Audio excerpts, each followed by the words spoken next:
नमस्कार. D24 तास paid news channel तुम्ही पाहू शकता. आज प्रभाग क्रमांक 2 मध्ये आपण आलो आहोत आणि या ठिकाणी इच्छुक उमेदवार म्हणून योगेश भाई सेंदाने हे या ठिकाणी उमेदवारी करताय. आपण जाणून घेऊया, कारण महाराष्ट्रामध्ये गेल्या 2 वर्षापासून प्रशासन बसल्यामुळे निवडणुका होत नव्हत्या, परंतु आज निवडणुकीचा बुगुल वाजल्यानंतर जानेवारी महिन्यामध्ये 15 या 16 तारखेला निवडणूक आहे. त्या संदर्भात मध्ये आपण जे इच्छुक उमेदवार आहेत त्यांची भेट घेतो. त्या काय सांगणार, आपण निवडणुकीसाठी उमेदवारी करतात, काय सांगणार, आपली काय प्रतिक्रिया असेल? माझी प्रतिक्रिया अशी आहे, गेल्या 2 ते 3 वर्षापासून निवडणुका रखडल्या आहेत आणि स्थानिक नागरिकांचे प्रश्न हे तुडुंब भरलेले आहेत. तर त्याच्यासाठी बरं झालं आता आयोगाने हे बिगुल वाजवलेलं आहे. आणि माझ्या प्रभाग क्रमांक 2चा जर विषय घेतला, पहिली गोष्ट हा सगळ्यात शिक्षित प्रभाग आहे आणि दुसरी गोष्ट इथे असंख्य हे जे लोक आहेत ते उच्च शिक्षित आणि सुशिक्षित लोक राहतात. आणि एवढा प्रालब्य असलेला प्रभाग जरी असला तरी इथे मूलभूत सुविधा अजूनपर्यंत लोकांपर्यंत पोहोचलेल्या नाहीत. मूलभूत सुविधांमध्ये रस्ते येतात, त्याच्यानंतर सांडपाणीची सोय येते, त्याच्यानंतर लाईटांची सोय येते, त्याच्यानंतर पिण्याच्या पाण्याची येते. या मूलभूत सुविधांपासूनच मागील उमेदवारांनी या गोष्टीपासून प्रभागाला वंचित ठेवलेलं आहे.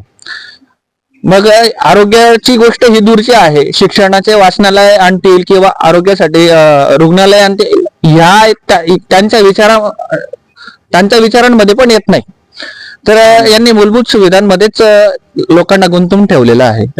त्यामुळे मी या वेळेला स्वतः उमेदवारी करून प्रभागाला जेवढा मला व्यवस्थित घडवता येईल त्या दृष्टिकोनातून मी उमेदवारी करतोय.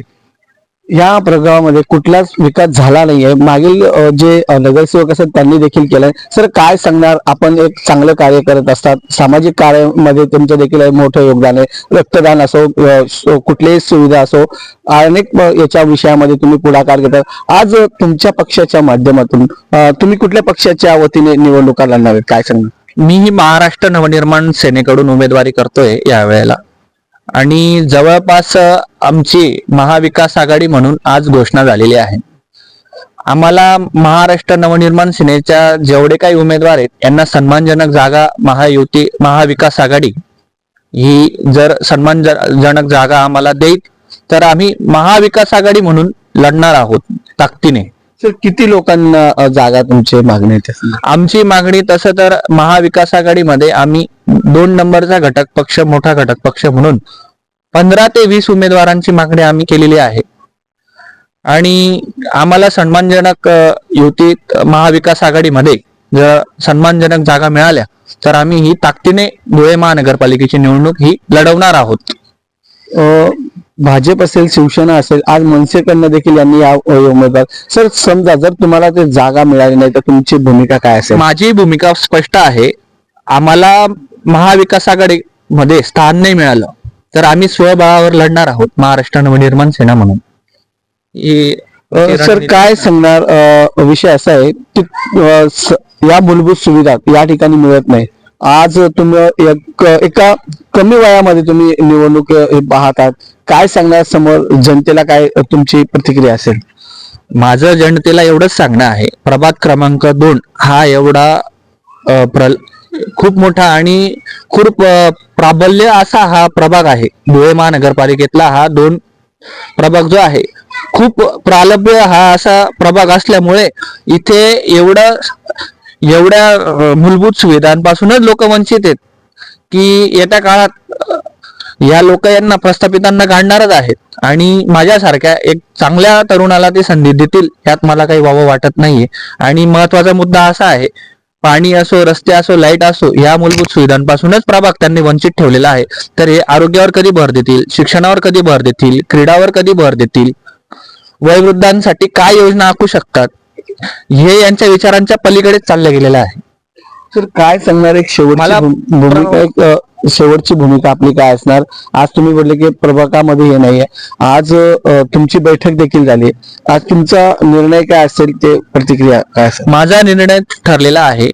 महायुतीत आम्हाला मनसे म्हणून सन्मानजनक जागा मिळाल्या तर आम्ही महायुती सोबत लढणार आहोत. जर आम्हाला सन्मानजनक जागा मिळाल्या नाहीत तर आम्ही मनसे म्हणून स्वभावला आहोत. अरे माझी प्रतिक्रिया अशी आहे, एक तरुण तडफदार उमेदवार म्हणून मी या प्रभागाचं प्रतिनिधित्व करणार आहे. तर काय सांगणार तुम्ही आतापर्यंत कुठले कुठले या ठिकाणी कामं केले की तुम्हाला उमेदवारी पाहिजे, काय सांगा? माझ्या प्रभागासाठी अनेक आंदोलनं असतात. ते रस्त्यांविषयी असो, पाण्याविषयी असो, लाईटांविषयी असो. आणि माझं विजन मोठं आहे माझ्या प्रभागासाठी. मला इथे असंख्य 63 कॉलन्या आहेत. 5 कॉलन्या मिळून मला एक आरोग्य म्हणजे एक रुग्णालय आणू इच्छितो. त्याच्यानंतर माझा प्रभाग हा एकदम स्वच्छ आणि सुरळीत कसा राहता येईल, आरोग्यदायी कसा राहता येईल. परत मला वाचनालय 5 कॉलनी मिळून एक वाचनालय आणायचं आहे. माझं विजन खूप माझ्या प्रभागासाठी मोठं आहे.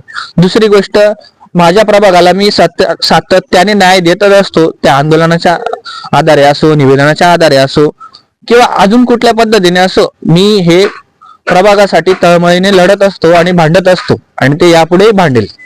तुम्ही बघू शकतात आज आपल्यासोबत वार्ड क्रमांक 2 चे जे योगेश भाऊ आहे त्यांनी आपली प्रतिक्रिया या ठिकाणी मांडली आणि इच्छुक उमेदवार म्हणून ते आज प्रभाग क्रमांक 2 मधून लढणार आहे. आणि कॉलनीच्या ज्या सुखसुविधा असेल, मागील जे नगरसेवक असेल त्यांनी कुठलीही सुविधा केली नाही. मनसेच्या संदर्भामध्ये देखील त्यांनी या ठिकाणी आजची जी बैठक आहे त्या संदर्भामध्ये देखील त्यांनी या ठिकाणी प्रतिक्रिया दिली.